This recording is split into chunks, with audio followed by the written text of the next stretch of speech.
Dragon's Gambit, the complete series. China's grand ambition, the chess pieces, the players, and the world at stake. Strategic Intelligence Analysis June 2026.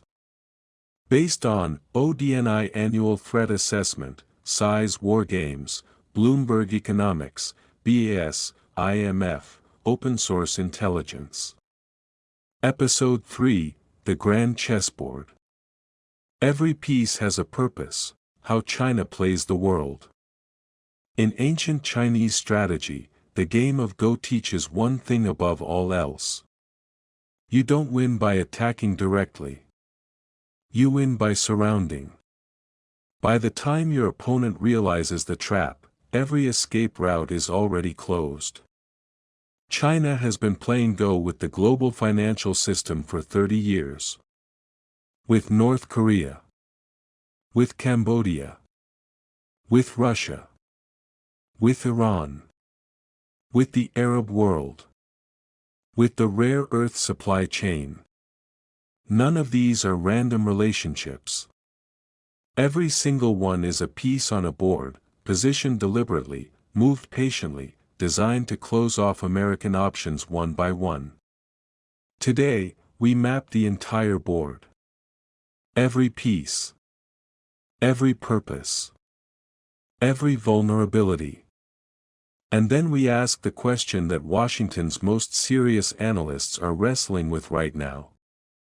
Can we use China's own board against them? This is Dragon's Gambit, Episode 3. The Grand Chessboard. Let's begin. Part 3. The civil-military fault line. Does the PLA actually agree with 11? The most dangerous intelligence question in the world. Does Beijing's military actually believe its own timeline? The official answer, complete unity. The official position of the People's Liberation Army is unambiguous and consistent. The PLA supports the Chinese Communist Party's policy on Taiwan, the CMC chairman's authority is absolute, and the reunification of Taiwan is a sacred national objective to be achieved under Xi Jinping's leadership. This position is stated publicly, ritually, and without deviation. It is the only position that any senior PLA officer can state publicly and survive professionally. This tells us almost nothing about what these officers actually think. The purge as evidence of dissent. If the PLA were genuinely unified behind Xi's Taiwan timeline and strategy, the purges of 2023 to 2026 would be inexplicable. Consider what has been removed. Li Shangfu, Defense Minister. Removed after 7 months. An aerospace engineer and former head of the Equipment Development Department, his removal was officially connected to corruption in defense procurement. The timing, circumstances, and scale suggest something more than routine anti-corruption work.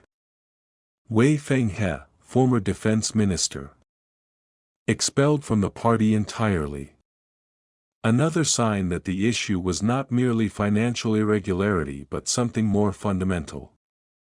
He Weidong, CMC vice chairman. Removed despite being one of Xi's personally selected appointments. Miao Hua, CMC Political Work Department Director.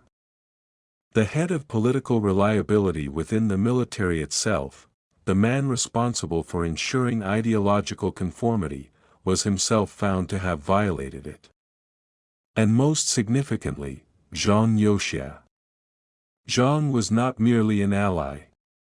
He was perhaps the closest thing Xi Jinping had to a personal friend within the military, a princeling whose father had served alongside Xi's father, a man with actual combat experience from the 1979 Sino-Vietnamese War, the last time China fought a real conflict, a man she had retained past mandatory retirement age through personal intervention.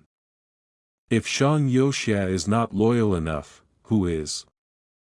The answer that analysts keep arriving at, uncomfortably, is this: the purges are not primarily about corruption, though corruption exists.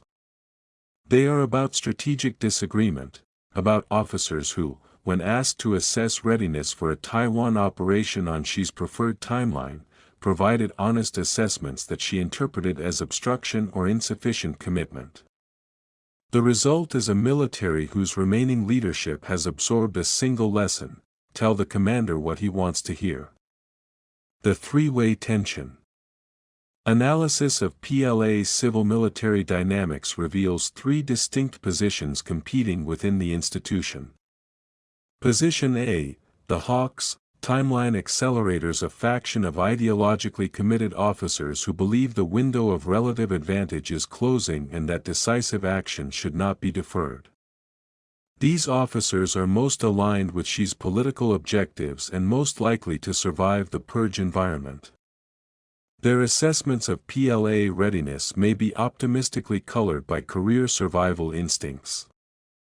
Position B, the professional realists, the purged senior officers, including Zhang Youxia, who believed that timeline ambitions were outpacing genuine capability development, particularly in amphibious logistics, joint operations, and the specific operational challenges of a Taiwan contingency.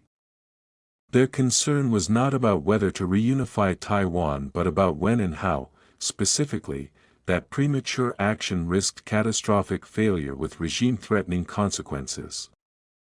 These officers are now mostly removed.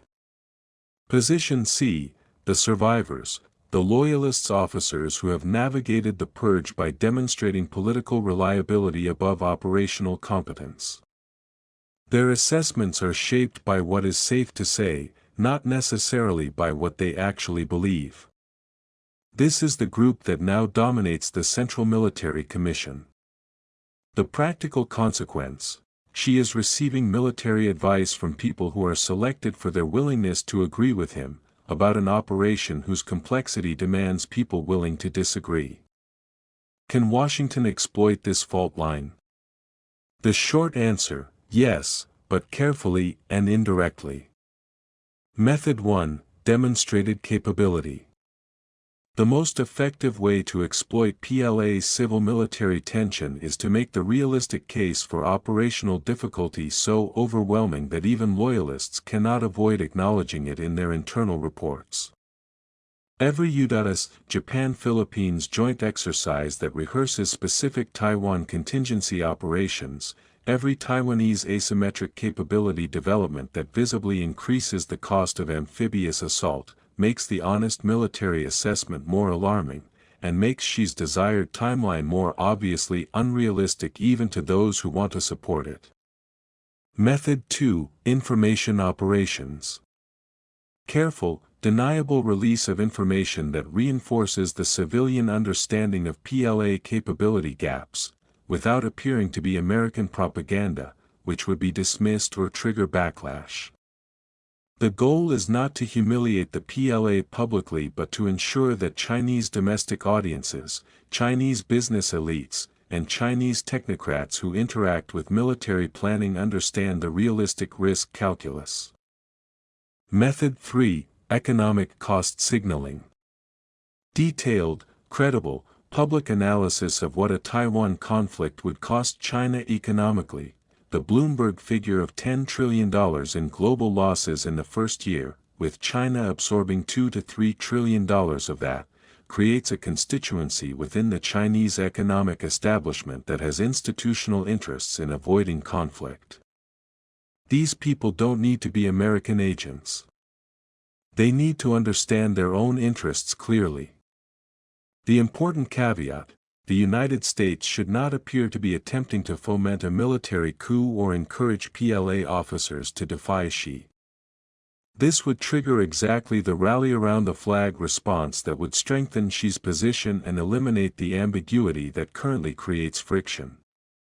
The goal is to make the honest military assessment of operational difficulty more accurate and more unavoidable, not to encourage direct defiance of civilian leadership.